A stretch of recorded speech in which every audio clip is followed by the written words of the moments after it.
We've got major solar activity.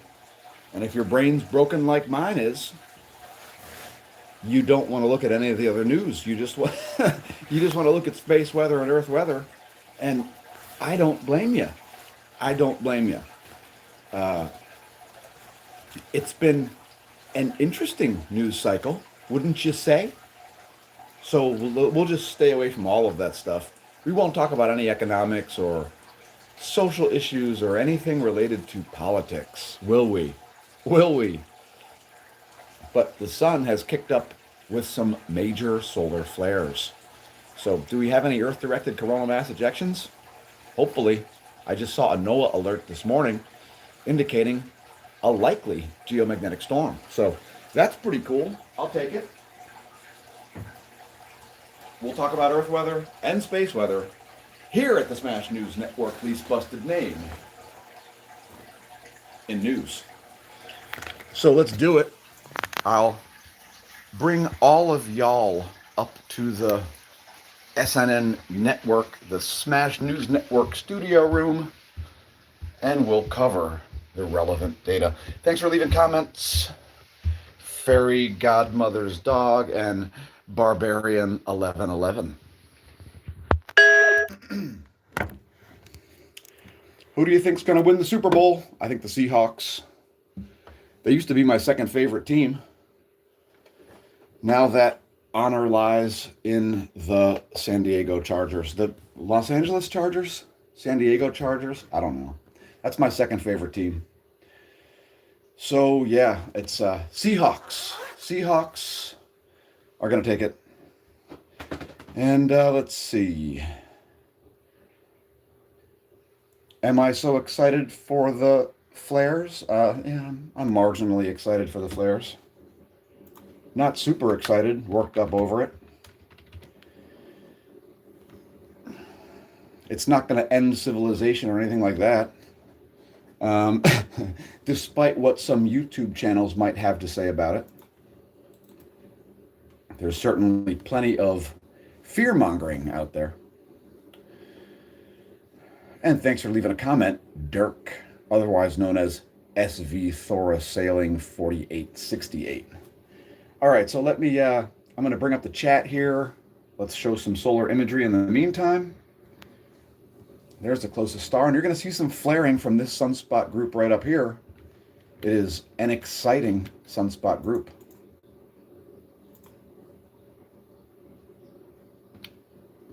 So that's what you like to see if you're into space weather.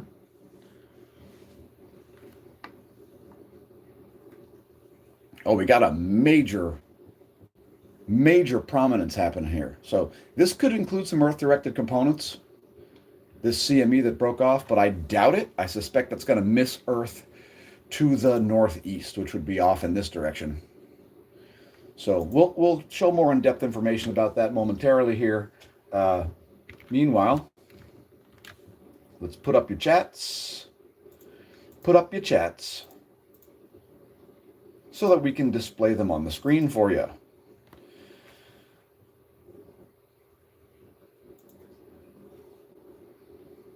So just bear with me a minute here. In the meantime, enjoy the lovely GOES 19 SUVI there. The spectacular ionized helium spectra. That's extreme ultraviolet light, by the way, if you're new to the channel. All right, here we go. We got the chats coming up here in a minute. I'll get the pop-out chat going so I can monitor the stream, and then we'll talk space weather data. There are the surface winds of planet Earth. We're going to get to that stuff in a minute.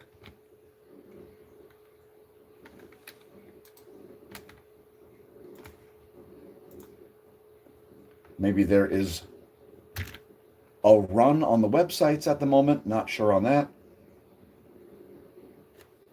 It wouldn't be surprising if a lot of people are accessing the sites with the levels of activity that we've seen. An X8 class solar flare happened last night. Let's bring up the one-day graph, and there you can see a series of three X-class events there. So this latest one was a long duration. That was an X1.65. And the one right around midnight was an X8. Something like 8.6, a very significant solar flare indeed. Let's take a look at that briefly. This midnight solar flare, one of the largest of the cycle, if not the largest flare of the cycle.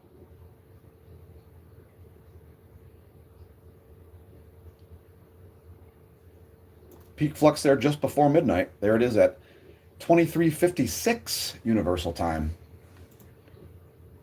We'll bring it back a little bit here and let it play through so you can see that solar flare play out. And then watch for another X-class event happening this morning.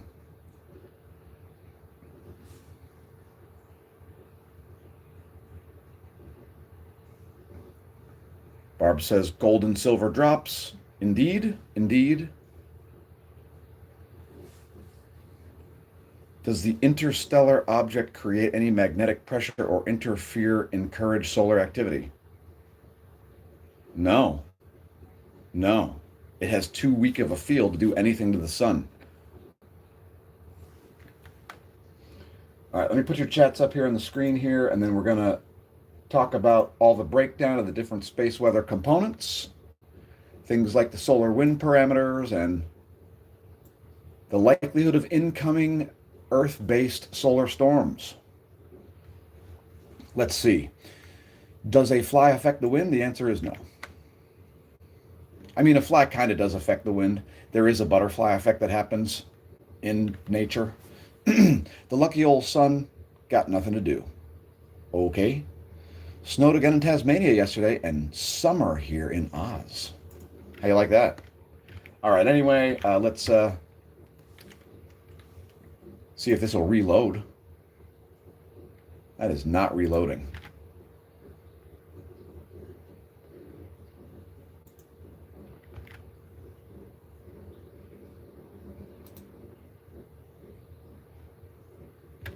All right, just bear with us a minute here, folks. We'll get to the stats that you're looking for. All right, so first let's check and see if the Huxt animation shows any incoming CMEs. The one from around midnight should already be modeled. Let's check on that. Going to miss Earth to the northeast, I would suspect.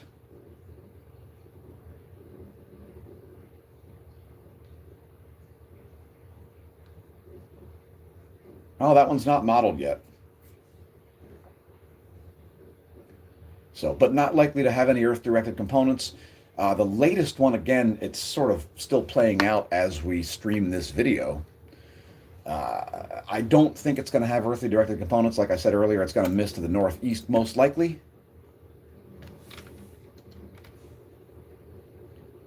Solar wind right now. And NOAA did send out a space weather alert this morning, suggesting we're going to see a KP5.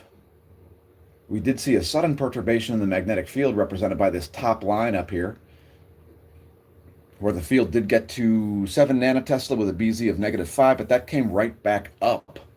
So current conditions are about 300 kilometers a second for the solar wind velocity, very slow solar wind speed, solar minimum-like conditions, and a solar wind density of under 3 protons per cubic centimeter. So that's pretty normal, but the solar wind speed there, only barely 300 kilometers a second. That is very slow for solar wind.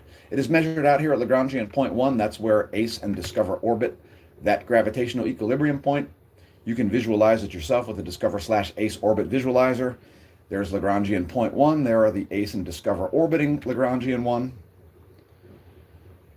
Earth's magnetosphere is pretty chill right now. We don't have a lot of pressure surrounding the Earth environment, and that is because of that slow solar wind. So not a lot of action right now to generate geomagnetic storm conditions. Things are indeed quite calm. GOES magnetometers verify that. There was an arc jet moment there on the GOES. That's the GOES 19. Had to do some maneuvering once again, just before midnight local time for the satellite. Next, the Space Weather Enthusiast dashboard. Like I said, NOAA was calling for geomagnetic storms. I don't know if they've canceled it, but there it is. It's there's the forecast. And so this does not agree with the email alerts. I don't think there's any geomagnetic storm coming at the moment. But that's the thing. That's the thing. I think we got a proton event. We're going to cover that in a minute. First, the radial flux and sunspot number. There's the F107, which has come all the way up to 162. 162 solar flux units is the radial flux. And the sunspot number here rising up toward 150 as forecast. So I think this is going to rise additionally today. But the current sunspot number listed by Royal Observatory Belgium is about 128 sunspots. Next, the coronagraph. We'll also show stereo A to show some additional perspective and angle.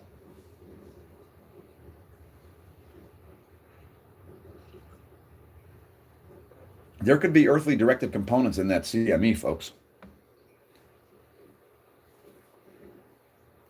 There does appear to be a CME there, and I think it may have earthly directed components. It doesn't look like it's moving very fast, though, so expect a coronal mass ejection impact on the 5th.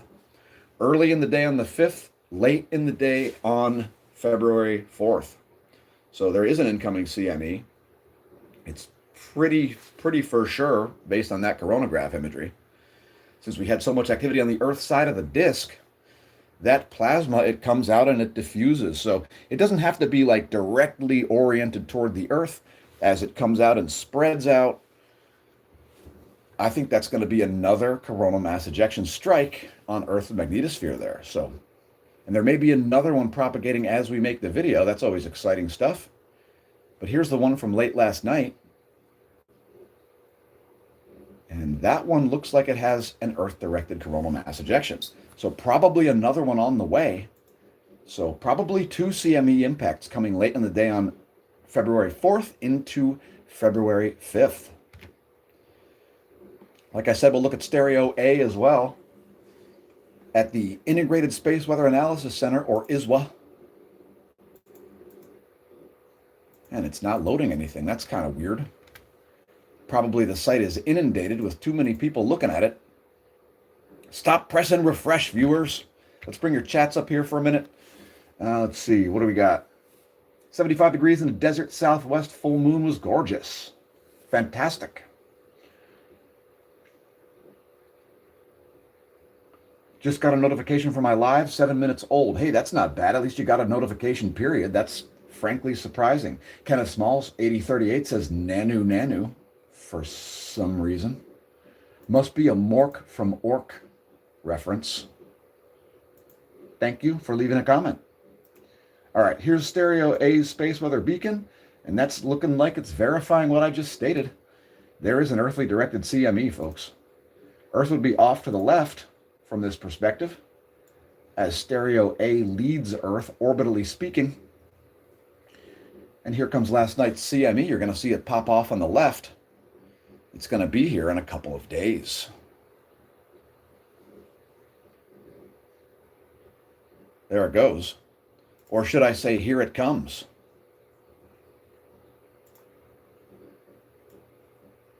So there it is. And that is going to be a major geomagnetic storm. Earth is off to the east from stereo A's perspective, so right down this line, you can see a lot of plasma. Not the majority of it. Most of it will miss to the northeast.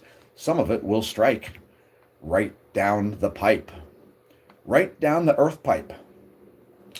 Anyway, that's where planets are located. Keep in mind, this is not to scale. That is from theplanetstoday.com. No spikes in the proton flux. Don't be surprised to see a proton event, especially with the major flaring that's going on. Sometimes we do see a sunspot right in the middle of the solar disk produce a proton event, and that has now become likely. So the likelihood of additional radiation exposure on polar flights and astronauts is kind of high. So when there is calm, does that mean our planet is vulnerable or not ready? No, it doesn't mean our planet's vulnerable or not ready. It just means not a lot of plasma is hitting Earth's magnetosphere. Earth is an internally generated magnet. Think of the solar wind like little tiny magnetic particles. No, it is not like our shields are down. Earth's magnetosphere is fine. What we're seeing right now, people talk about the pole shift a lot on YouTube, and the pole shift that we see going on right now is not even a blip on the geologic radar. So, yeah, there is a pole shift happening. The Earth's magnetic poles are constantly shifting, most likely. So, it really isn't news. The pole shift that we're seeing currently is not a significant weakening of Earth's magnetosphere. So, everything seems to be working normally.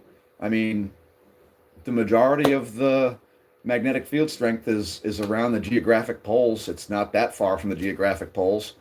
So, not, I don't know. You can't legitimately call the current pole shift that Earth is seeing a geomagnetic excursion because the field is far too strong yet for that. A real geomagnetic excursion features really weak fields and funky, weird magnetic field lines all over the planet. We don't see that. There's no indication of that. So anyway, just figured I would share some facts about the pole shift that people are super spooked of, and these are unfounded fears. So there's that goes X-ray flux again. Now the background flux is all the way back into I don't even know, like an M-class background flux. So major, major activity on that closest star. Let's take a look at the closest star here in 94 angstroms. This is one of the best wavelengths through which to view solar flares. One of the many ionized iron species that are followed by the GOES 19. We'll give that a minute to load. Put your chats back up. It is well worth it. Kenneth Small, 8038 says, are we colliding with another galaxy? Yes, M31. Also, the Large and Small Magellanic Clouds are gravitationally bound to the Milky Way galaxy. In fact, the entire local cluster is gravitationally bound to the Milky Way galaxy. M31 and Milky Way, that's the Andromeda Galaxy and Milky Way, are already orbiting a common gravitational point. So, in some ways, you're sort of already in those other galaxies. Galaxies are very big, and their sphere of influence is much bigger than the galaxy. So the galaxy's magnetic fields are vastly larger than the galaxy. Where the galaxy actually ends may be not evident when you're looking at galaxies that are very far away. So yeah, there's that.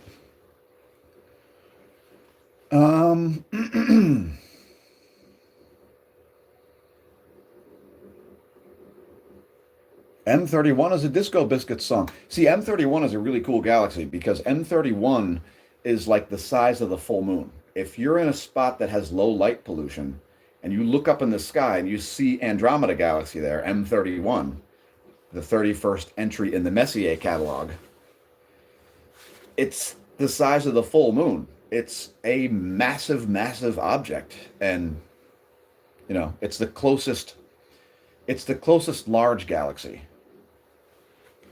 Anyway, let's bring this back here.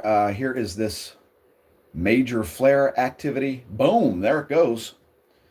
Or should I say, here it comes in terms of the coronal mass ejection plasma. All right, let's get back to stats here because we don't want this video to be too lengthy.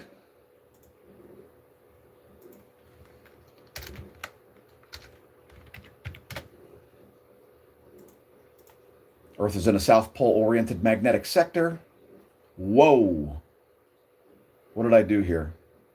Why do I have 747 images? That is too long of a run, folks. Oh, there we go.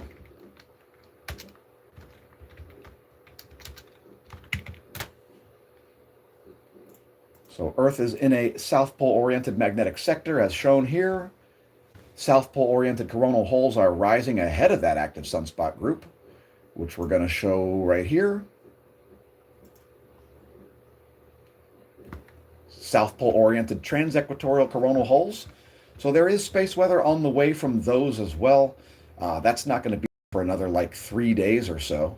So yeah, some action on the space weather horizon. I'll take it.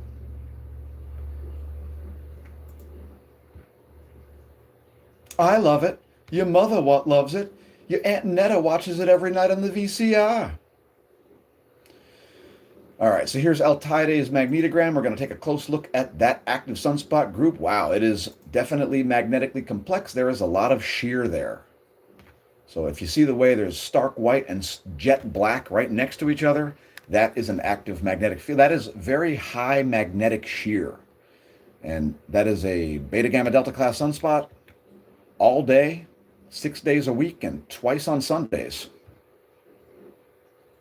Obviously, the most likely place for additional large solar flares is that sunspot right there. That is a good one. Let's take a look at some more stuff here. We'll look at those sunspots in red light. What do you say? Just kidding, folks. I'm not asking your permission. This is a space weather dictatorship. Will you load? Let's press refresh. That didn't do jack. Please load. Ah, yes. Whatever. Maybe we won't show it.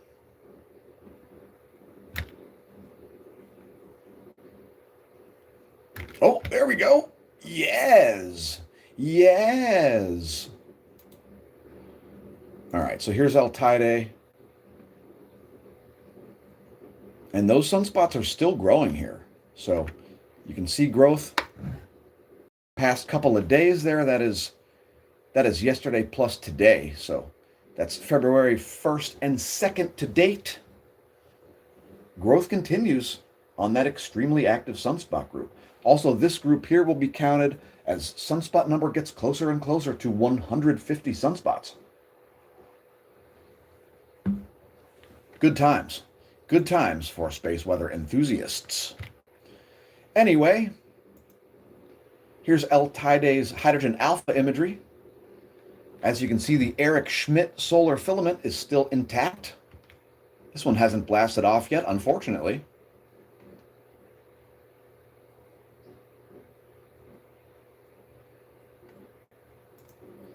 And if you want to name filaments, do it over on X, otherwise known to sane people as Twitter.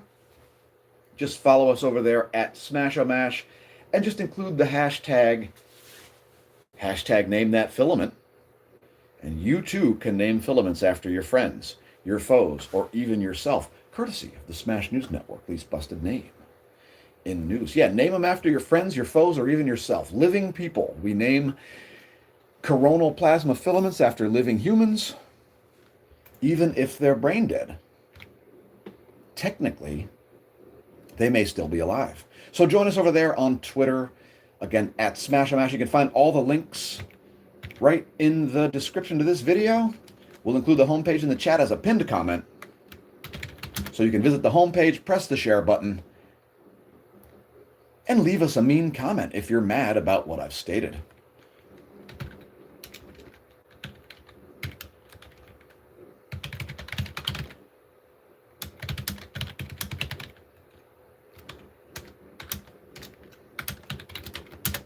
So visit the homepage and press share, yeah? That way you can share on social media and tag us and let us know that you've helped to share the content. Thanks to everybody who has. Congratulations on realizing the channel exists. With the pathetic state of censorship on the internet, we are surprised that you've even found the world's most comprehensive daily space weather content. It is propaganda and nonsense free. This is science-based forecasting for both the weather in space and the weather on Earth. GOES electron flux is going to remain in very high levels here, and you're going to see bad GPS performance.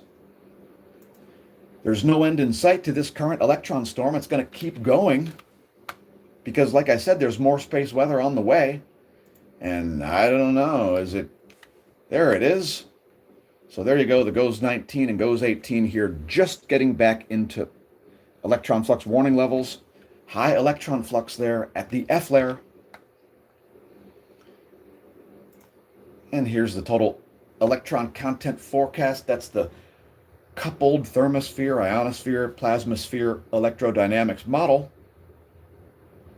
And these are the locations where you can expect your GPS to be off by thousands of miles, where you see orange and red on there. and probably hundreds of miles where you see yellow. Expect bad GPS performance, especially around the equator at noontime. Expect ongoing radio blackouts, especially around the equator, because of the flare situation. Solar flares cause radio blackouts around the equator. Proton events cause enduring radio blackouts around the poles. Don't be surprised to see a proton event, polar radio blackouts, as well as ongoing radio blackouts, especially around noontime.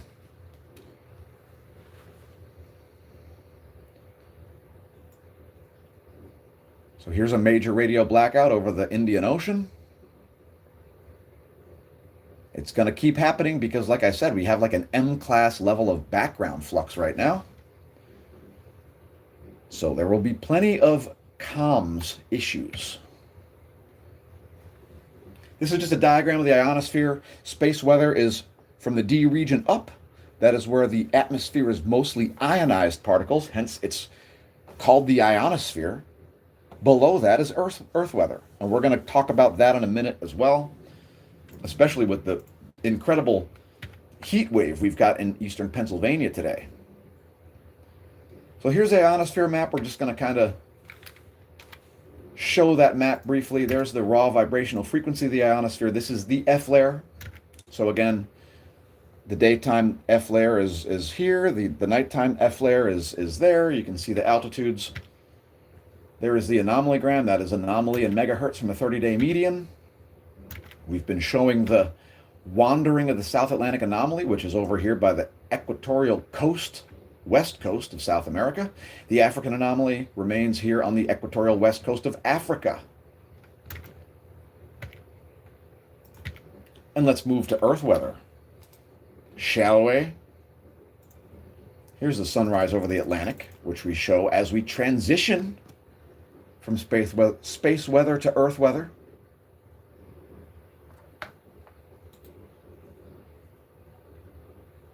And we'll put your lovely chats back on the screen once again here. Barbarian 1111 says sun's pole shifts all the time. That is true. Sun's pole does shift all the time. The solar cycle is indeed driven by the solar polar field reversal process, and we watch that happening on the channel. Those coronal holes, those are in effect the solar polar fields migrating to perform that magnetic field reversal on the closest star, the most interesting one at which to gaze.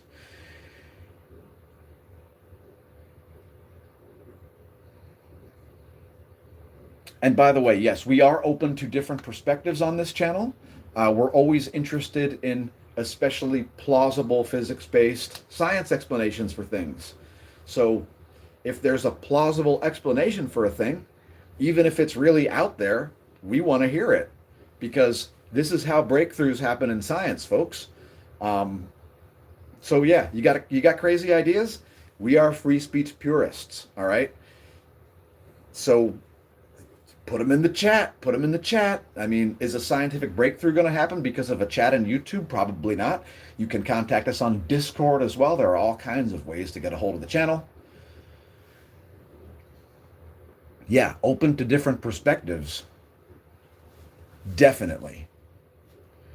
So, the Schumann resonance, fairy godmother's dog asks,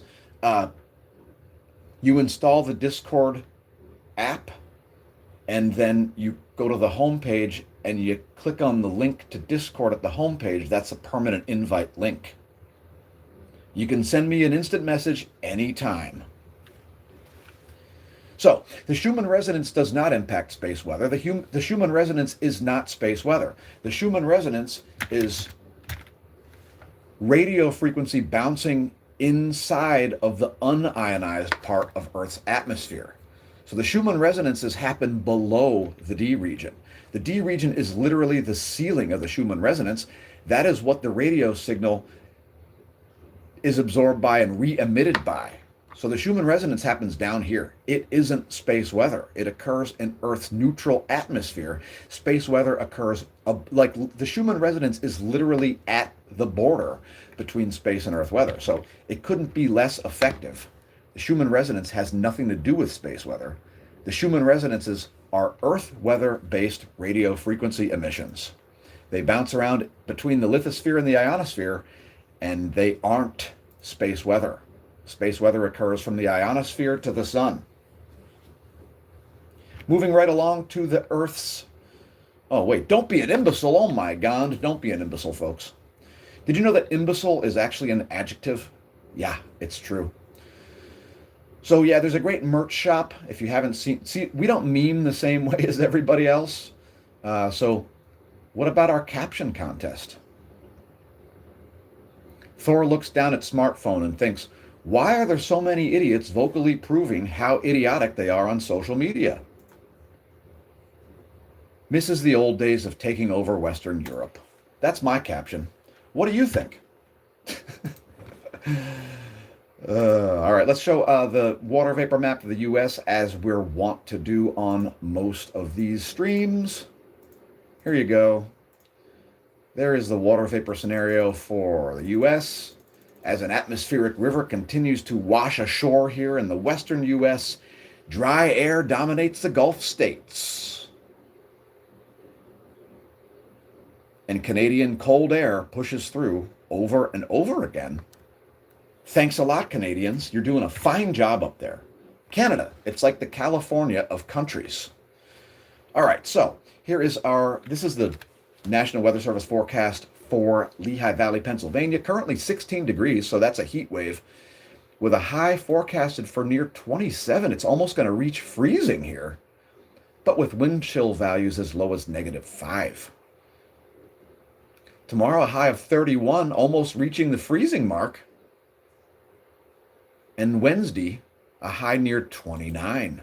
So yeah, legit heat wave. It's going to feel like spring all week. I might even decide to ride a bicycle outside, but I doubt it. Shout out to all of our Lehigh Valley viewers. Anyway, here's a U.S. Doppler radar map. It looks like there is some precipitation across the northern part of the U.S. Like I said, the Gulf states are dominated by dry, massive air, and there is an atmospheric river washing ashore at Seattle.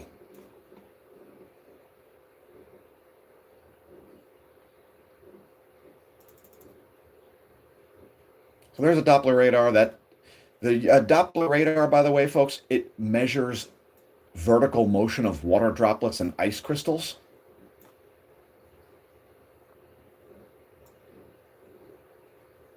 That's what a Doppler radar does. Just in case you didn't know, I know a lot of people don't know what they're looking at when they look at data. And let's take a look at the temperature. So still pretty cold, but yeah, a big respite here for Pennsylvania. Much warmer. And I had only like 4 layers on this morning when I walked smash staff to work. So yeah, here's a pressure map real quick. There's the barometric pressure. You can see this strong low sitting off the coast of Nova Scotia. Shout out to our Halifax viewers. Shout out to Ricky, Bubbles, and Julian. Also Randy, and of course, Cyrus. Quote, fuck off, I've got work to do. All right, so do we have any lightning? Let's check lightningmaps.org. I want to know. Are there lightning strikes currently occurring?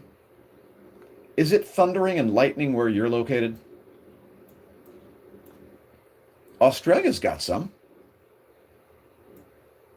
Hey, check it out, lightningmaps.org. It's pretty sweet. It could even save you bacon, because you don't want your bacon to be struck by lightning. That's going to be overcooked bacon. If you want it extra crispy, put your bacon on a lightning rod. Just kidding, folks. That's a terrible way to cook your bacon. Don't do that. Don't be a son of a bittern and do such a thing. All right, let's talk about forecasts here briefly. We're going to show the snow forecast, and I think we're just going to stick it with the snow forecast, and that's it. We'll talk a little bit more about the sun and your comments, and then we will close this mother out. Once again, thanks to all of our viewers who've realized the channel exists. Once again, if you're new to the channel, don't forget to press that subscribe button. Otherwise, you ain't going to see the world's most comprehensive daily space weather content in your feed.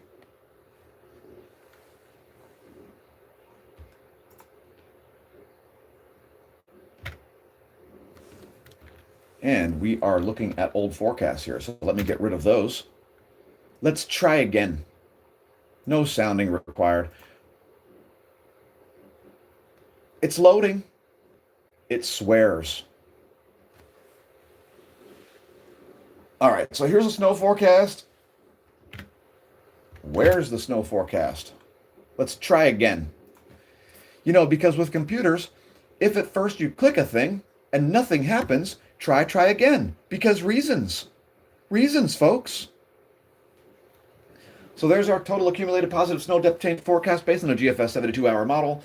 There is additional snow coming to Pennsylvania, but not really very much here, likely. Maybe a nuisance dusting or something like that.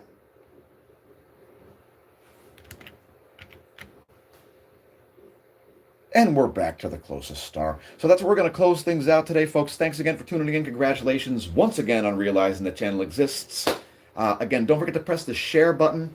YouTube does a pathetic job promoting the channel as we see videos that are spouting nonsense streaming with 130,000 views in 1 hour. So whatever YouTube. By the way, we do pay for ads on the channel as well. So, okay. Sure, dude. Let's show coronal holes here. We're going to show 195 angstroms because we do have those South Pole oriented coronal holes that are kind of leading right in here. These are the South Pole oriented coronal holes here. Those are going to do a high speed wind in a few days. And again, there is a CME popping off now. So that's probably going to be another earthly directed event. You see this huge filament erupting. Let me just press pause. See this massive filament eruption right here? So yeah, some space weather on the way, not just a coronal hole high-speed stream, but that coronal mass ejection from late last night. There you can see that filament blasting off. Almost all of that plasma seems to have left the sun. Very little of it splashed back down. So very low Hyder flare activity, very high solar flare activity. A Hyder flare is when plasma splashes back down toward the chromosphere and you get some flaring from that plasma interacting with the denser, deeper regions of the sun. So the sun has, it ultimately has three main layers that we're able to see. The photosphere, that's where you see a sunspot. That's what the HMI instrument on the SDO views is the photosphere level. Above that, you have the transitional, very thin transitional region of the chromosphere, which you can sort of see right here. It's sort of just like a homogeneous looking layer there. That's a very important region there because the chromosphere, like I said, is the transitional region between the photosphere and the solar corona. And then the corona is from the chromosphere on up. The corona extends a very large distance away, and it appears to get hotter and hotter, which is one of the mysteries of the closest star. The mystery of the coronal heating. We won't talk about that in this video because this is more of a daily space weather and weather content video, but yeah, that's the thing. Also, there is an interesting thing on here too. You can actually view the thematic map, so if you're familiar with the different solar features. This is going to show you those features sort of diagrammed out for you. It's going to show filaments and quiet sun and so forth. So anyway, that's where we'll close things out. Once again, see you soon, folks. We'll put out some more content later today, most likely. Until next time, I've been your host, Dan, a.k.a. Smash-a-Mash, signing off from the Smash News Network, least busted name in news. And until the next time we stream, may that solar wind be at your back.